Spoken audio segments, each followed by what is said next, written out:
बहुत समय पहले की बात है। सोनकच्छ नामक शहर के हाईवे पर एक ढाबा बना हुआ था। शाम के वक्त उस ढाबे पर एक बारात रुकी हुई थी। तभी वहां कुछ बदमाश लूटपाट करने के लिए आ जाते हैं और सारे बारातियों सहित दूल्हे को अपनी गोलियों से छलनी कर देते हैं। पल में ही वो पूरा परिवार सजीव से निर्जीव में बदल जाता है। चारों तरफ सन्नाटा छा जाता है।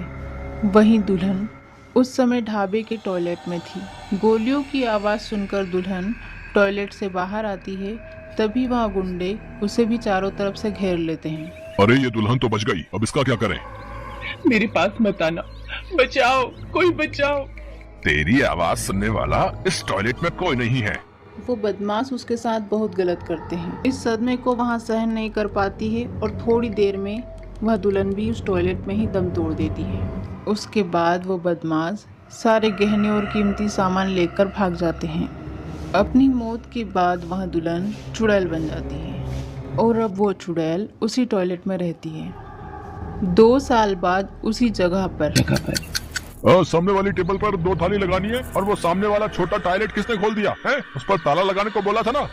चाचा, वो टॉयलेट का ताला जब भी लगाओ राम जाने कौन तोड़ देता है। और एक बात पूछूं, रात में जब हम सो रहे होते हैं तो उस टॉयलेट में से किसी के चिल्लाने की आवाज आती है और जैसे ही हम उठकर देखते हैं वो आवाज आनी ही बंद हो जाती है। ये बात तूने मेरे आगे बोल तो दी और दोबारा किसी के आगे मत बोल दियो, वरना तू मेरा ढाबा बंद करवाएगा। चल जाकर काम कर। ढाबे के सभी नौकर अपने अपने काम पे लग जाते हैं। एक दिन वहाँ रोहन और सुरभि नाम के 2 पति पत्नी आते हैं। सुरभि, वो सामने टॉयलेट है, तुम वहाँ फ्रेश हो जाओ, तब तक मैं खाना ऑर्डर करता हूँ। ठीक है? ठीक है, तो मैं आती हूँ। अजी, ये टॉयलेट तो बहुत गंदा है, अब क्या करूँ? वो सामने एक टॉयलेट है, हाँ वहीं चली जाती हूँ। सुरभि अब उसी टॉयलेट में चली गई थी जहाँ वो चुड़ैल रहती थी। अंदर से रोने की आवाज आ रही है, अंदर कोई है क्या? सुरभि अंदर जाती है तो उसे एक लड़की रोते हुए दिखाई देती है। मुझे बचा लो, अच्छा हुआ तुम यहाँ आ गई, ये लोग मुझे मार देंगे, मुझे बचा लो। तुम रो क्यों रही हो? कौन मार देगा? देखो, घबराओ नहीं। तभी वह चुड़ैल सुरभि के शरीर के अंदर प्रवेश कर लेती है। थोड़ी देर बाद सुरभि टॉयलेट से वापस आ जाती है। सुरभि, तुम कुछ खा नहीं रही हो? मैंने तुम्हारी पसंद का खाना ऑर्डर किया है। मुझे भूख नहीं है, मुझे घर जाना है। और तुमने तो मुझे बोला था कि तुम 2-3 दिन मनाली में रहकर एंजॉय करना चाहती हो। कहा था, पर अब मेरा मन नहीं है। रोहन सुरभि को लेकर घर आ जाता है। उसे उसका व्यवहार पूरा बदला हुआ नजर आता है। क्या हुआ सुरभि, तुम अंधेरे में क्यों लेटी हुई हो? मुझे अंधेरे में रहना अच्छा लगता है। जब से सुरभि उस ढाबे से वापस आई है, मैं इसको बदला बदला सा महसूस कर रहा हूँ। हो सकता है ये मेरा वहम हो। अगली सुबह सुरभि किचन में जाकर मांसाहारी खाना बनाने लगती है। तभी उसकी सास उसके पास आती है और बोलने लगती है, सुरभि, ये क्या कर रही हो? तुम तो मांसाहारी भोजन नहीं खाती, हमारे घर में शाकाहारी भोजन बनता है।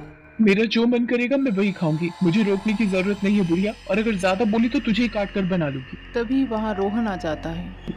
ये क्या बदतमीजी है? इस तरह से बड़ों से बात करते हैं क्या? तू मुझे सिखाएगा किसी से कैसे बात करते हैं? तुझे मैं जिंदा नहीं छोड़ूंगी। नहीं नहीं सुरभि बेटा, रोहन को छोड़ दो। इतना बोलते ही सुरभि बेहोश हो जाती है। रोहन उसे अपने कमरे में ले जाकर बिस्तर पर लेटा देता है। उसके बाद रोहन और उसकी माँ दोनों एक तांत्रिक के पास जाते हैं और तांत्रिक को सुरभि के बदले हुए व्यवहार के बारे में पूरी बात बताते हैं। जहाँ तक मैं देख पा रहा हूँ, क्या तुम्हारी पत्नी ने कोई पब्लिक टॉयलेट का इस्तेमाल किया था? हाँ बाबा, 2 दिन पहले हम मनाली घूमने जा रहे थे, रास्ते में एक ढाबा पड़ा, सुरभि वहाँ पर एक टॉयलेट में गई और वहाँ से आने के बाद उसके व्यवहार में बदलाव आ गया। तुम्हारी पत्नी सुरभि में टॉयलेट में रहने वाली एक चुड़ैल की आत्मा आ गई है। हमें सुरभि को वापस उसी जगह ले जाना होगा। उसके बाद रोहन सुरभि को लेकर तांत्रिक के साथ उस ढाबे पर पहुंच जाते हैं। वो लोग वहां पहुंचकर ढाबे के मालिक से बात करते हैं। ये ढाबा पिछले 10 सालों से बंद पड़ा हुआ था। मेरे पास कम रुपए थे, इसलिए मैंने इसे सस्ते में खरीद लिया। मुझे इस ढाबे को बेचने वाले ने पहले ही कह दिया था कि हमें इस टॉयलेट का इस्तेमाल नहीं करना।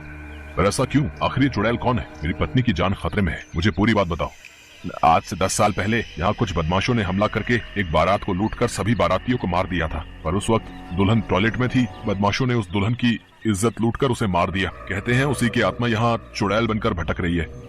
तभी तांत्रिक बाबा बोलते हैं, चिंता मत करो रोहन बेटा, मैं उस चुड़ैल की आत्मा को बुलाता हूँ। तांत्रिक बाबा अपने मंत्रों के उच्चारण से टॉयलेट में रहने वाली चुड़ैल को वहां बुलाते हैं। मेरी पत्नी को छोड़ दो, हमने तुम्हारा क्या बिगाड़ा है?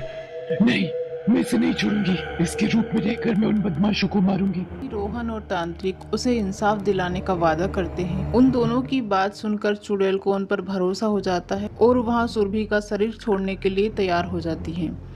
तभी वह तांत्रिक उसकी आत्मा को मुक्त कर देता है और वहाँ चुड़ैल हमेशा के लिए उस टॉयलेट से चली जाती है। उसके बाद रोहन उन आरोपियों को पकड़कर पुलिस के हवाले करवाता है और उन्हें उम्र कैद की सजा हो जाती है।